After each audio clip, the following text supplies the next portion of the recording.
మీరు ఈ లోక మర్యాదను అనుసరింపక ఉత్తమమును అనుకూలమును సంపూర్ణమై ఉన్న దేవుని చిత్తమేదో పరీక్షించి తెలుసుకున్నట్లు మీ మనస్సు మారి నూతన మగుట వలన రూపాంతరము పొందుడి. ఈ లోక మర్యాదను అనుసరింపక ఉత్తమమైన అనుకూలమైన పరిపూర్ణమైన దేవుని చిత్తమును చేసేవారిగా నూతన మనస్సును కలిగిన వారిగా రూపాంతర అనుభవము పొందమని అపొస్తలుడైన పౌలు తెలియపరుస్తున్నాడు.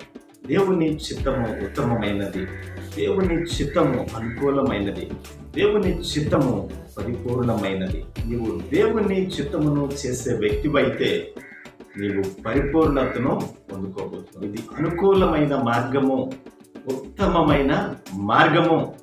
ఇటువంటి ఉత్తమమైన అనుకూలమైన పరిపూర్ణమైన దేవుని చిత్తమును చేసే వ్యక్తిగా ఉంటున్నావా?